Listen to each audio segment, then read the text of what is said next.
اللهم صل على محمد وعلى آل محمد كما صليت على إبراهيم وعلى آل إبراهيم إنك حميد مجيد.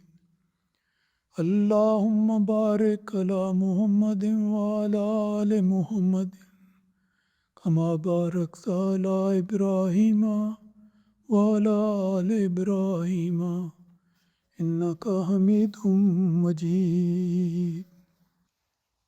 رمضان المبارک میں درس حدیث پیش کیا جاتا ہے اور ہر روز اللہ تعالیٰ کے فضل سے نئی بات سامنے آتی ہے.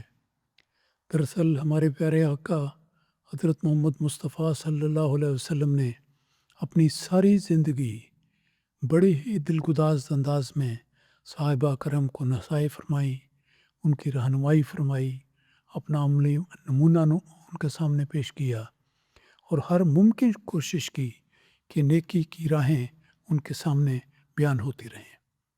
رمضان کا مہینہ گزر رہا ہے. نیکی کی تلاش، نیکی کے رستوں کی تلاش ہر مومن کا مقصود ہونا چاہیے. اس حوالے سے آج میں ایک اور پہلو کو لینا چاہتا ہوں جو انفاق فی سبیل اللہ ہے. یہ بھی نیکی کا ایک بہت بڑا راستہ ہے.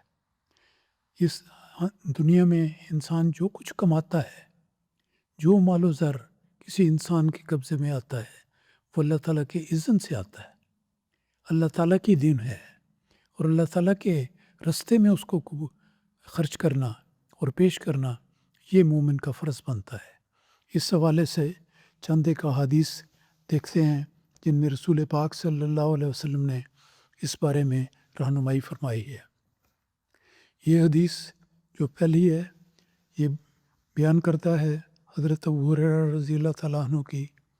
وہ بیان کرتے ہیں کہ رسول پاک صلی اللہ علیہ وسلم نے فرمایا کہ ہر صبح 2 فرشتے اترتے ہیں، آسمان سے اترتے ہیں. ان میں سے ایک کہتا ہے، اے اللہ، خرچ کرنے والے سخی کو اور دے اور اس کے نقش قدم پر چلنے والے اور پیدا کر. اور دوسرا کہتا ہے کہ اے اللہ، روک رکھنے والے کنجوس کو ہلاکت دے اور اس کا مال و متاع برباد کر دے. یہ حدیث بہت سے لوگوں نے شاید پہلے نہ سنی ہو، لیکن ایک ایسی حدیث ہے جس کے مضمون کو ہمیشہ یاد رکھنا چاہیے کہ ہر دن اللہ تعالیٰ کی نئی تقدیر کے آنے کا دن ہوتا ہے. اور رسول پاک صلی اللہ علیہ وسلم فرماتے ہیں کہ ہر صبح 2 فرشتے اترتے ہیں اور ان میں سے ایک کہتا ہے کہ اے اللہ، جو آدمی تیرے راستے میں خرچ کرتا ہے اس سخی کو تو اور دے اور اس کے نقش قدم پر چلنے والے اور پیدا کر. کتنی جامع دعا ہے کہ خرچ کرنے والے کو بھی اللہ تعالیٰ قرب عطا کرے اور اس کے مطابقت میں اور اس کے نمونے کو دیکھ کر دوسرے جو نیک نمونے کو اختیار کریں، اللہ تعالیٰ ان کو بھی اپنی رحمتوں سے نوازے. اور پھر فرمایا کہ دوسرا کہتا ہے کہ اے اللہ، جو آدمی اللہ کے راستے میں خرچ نہیں کرتا اور روکتا ہے تو اے اللہ، روک رکھنے والے کنجوس پر ہلاکت ہے، اس کے لیے ہلاکت مقدر کر دے اور اس کا مال و متاع برباد کر دے. اس میں یہ نقطہ ہے یاد رکھنے والا کہ کبھی بھی راہ خدا میں خرچ کرنے والا انسان، چھوٹا ہو یا بڑا ہو، رقم زیادہ ہو یا تھوڑی ہو، یہ کبھی بھی رائے گاہ نہیں جاتی. اللہ تعالیٰ انفاق فی سبیل اللہ کا اجر دیتا ہے، اور اللہ دیتا ہے تو وہ یہ نہیں کہ 1 پاؤنڈ دے تو 1 پاؤنڈ دے. اللہ تو اپنی شان خداوندی کے مطابق بڑھ چڑھ کر اس انسان کو دیتا ہے. اور کبھی ایسا نہیں ہوا کہ یہ حدیث بھی بتاتی ہے کہ انسان راہ خدا میں خرچ کرے اور اللہ تعالیٰ اس کو بڑھ کر نہ دے، بہت بڑھ کر دیتا ہے. اور یہ تو ایک ایسا سودا ہے اللہ تعالیٰ کے ساتھ کرنے والا کہ راہ خدا میں انسان اپنا کمایا ہوا پاکیزہ مال، دولت اور جو کچھ استعداد اس کو ملی ہے وہ خرچ کرے، اور اس کے نتیجے میں اللہ تعالیٰ یہ مقرر کر دیتا ہے کہ اس کا اجر اس سے بڑھتا چلا جائے۔ تو اس مثال میں بتایا گیا ہے کہ 2 فرشتے آسمان سے ہر روز اترتے ہیں، وہ خرچ کرنے والے سخی انسان کے لیے فراخی کی دعا کرتے ہیں اور اللہ تعالیٰ کی قرب کی دعا کرتے ہیں، اور یہ بھی دعا کرتے ہیں کہ اللہ تعالیٰ اس کے نقش قدم پر چلنے والے اور لوگ پیدا کرے۔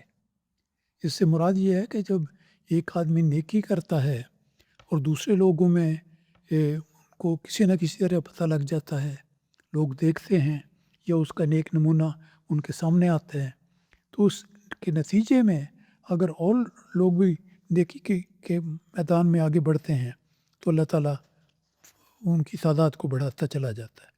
اور دوسرا شخص جو آسمان سے اترتا ہے وہ کہتا ہے کہ خدایا اس شخص نے اس مال کو جو تو نے اسے دیا، اس نے ٹھیک ہے محنت کی ہوگی، لیکن محنت کی طاقت کس نے دی؟ خدا نے دی۔ تو ہر چیز جو انسان کے پلے میں آتی ہے، اس کی جیب میں جو بھی پیسہ آتا ہے وہ اللہ تعالیٰ کی مدد سے، اللہ تعالیٰ کی عطا ہے۔ تو جو اگر اللہ تعالیٰ کی دی ہوئی عطا کو وہ روکتا ہے تو وہ انتہائی ظالم انسان ہوتا ہے۔ تو اللہ کا ایک فرشتہ کہتا ہے کہ خدا اس کے روکنے والے کے لیے تو ہلاکت مقدر کر دے، اور اس کے مقابل پہ دوسرا ہے جو اللہ تعالیٰ کی دی ہوئی مال و دولت کو راہ خدا میں اس کی رضا کی خاطر خرچ کرتا ہے، تو آسمان کے فرشتے اس شخص کے لیے دعا کرتے ہیں کہ خدایا اس کے رزق میں برکت دے۔ تو انفاق فی سبیل اللہ ایک ایسی نیکی ہے جس کا اسلامی تعلیمات میں بڑا اونچا مقام ہے۔ رمضان المبارک کا مہینہ ہمارے لیے ایک نادر موقع ہے کہ ہم نیکی کے میدان میں آگے سے آگے بڑھنے کی کوشش کریں۔ انفاق فی سبیل اللہ ہو یا نیکی کا کوئی بھی میدان ہو، ہمیشہ ایک دوسرے سے آگے بڑھنے کی کوشش جاری رکھنی چاہیے۔ رسول اکرم صلی اللہ علیہ وسلم نے اس سلسلے میں جو ہدایات جو ارشادات بیان فرمائے ہیں وہ ہمارے لیے نمونہ ہیں اور رہنمائی کا ذریعہ ہیں۔ میں ایک ارشاد بیان کرتا ہوں جس میں روایت کیا ہے حضرت عائشہ صدیقہ رضی اللہ تعالیٰ عنہ نے۔ وہ بیان کرتی ہیں کہ حضرت صلی اللہ علیہ وسلم نے فرمایا کہ سخی اللہ کے قریب ہوتا ہے اور لوگوں سے بھی وہ قریب ہوتا ہے اور جنت کے بھی قریب ہو جاتا ہے، اور اسی طرح دوزخ سے وہ دور ہوتا ہے۔ اور اس کے برعکس جو بخیل انسان ہے وہ اللہ تعالیٰ سے دور ہوتا ہے، لوگوں سے بھی دور ہوتا ہے، جنت سے بھی دور ہو جاتا ہے، لیکن وہ دوزخ کے قریب ہو جاتا ہے۔